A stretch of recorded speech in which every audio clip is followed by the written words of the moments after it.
death of Prince Leopold. Alas, noble Prince Leopold, he is dead, who often has his lustre shed, especially by singing for the benefit of Esher School, which proves he was a wise prince and no conceited fool. Methinks I see him on the platform singing the Saint Odie, the generous-hearted Leopold, the good and the free, who was manly in his actions and beloved by his mother. And in all the family she hasn't got such another. He was of delicate constitution all his life, and he was his mother's favourite and very kind to his wife. And he had also a particular liking for his child, and in his behaviour he was very mild. O noble-hearted Leopold, most beautiful to see, who was wont to fill your audience's hearts with glee, with your charming songs and lectures against strong drink. Britain had nothing else to fear, as far as you could think. A wise prince you were, and well worthy of the name, and to write in praise of thee I cannot refrain, because you were ever ready to defend that which is right, both pleasing and righteous in God's eyesight. And for the loss of such a prince the people will mourn, but alas unto them he can never more return, because sorrow never could revive the dead again. Therefore to weep for him is all in vain. 'Twas on Saturday the 12th of April in the year 1884 he was buried in the royal vault, never to rise more until the great and fearful judgment day, when the last trump shall sound to summon him away.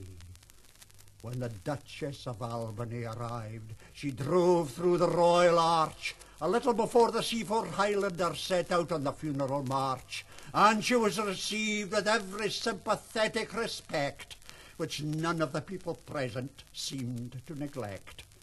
Then she entered the memorial chapel and stayed a short time, and as she viewed her husband's remains it was really sublime, while her tears fell fast on the coffin lid without delay. Then she took one last fond look and hurried away.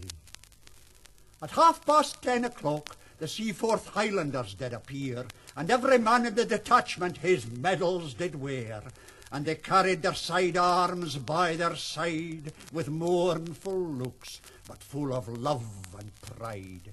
Then came the Coldstream Guards, headed by their band, which made the scene appear imposing and grand. Then the musicians drew up in front of the guard room, and waited patiently to see the prince laid in the royal tomb.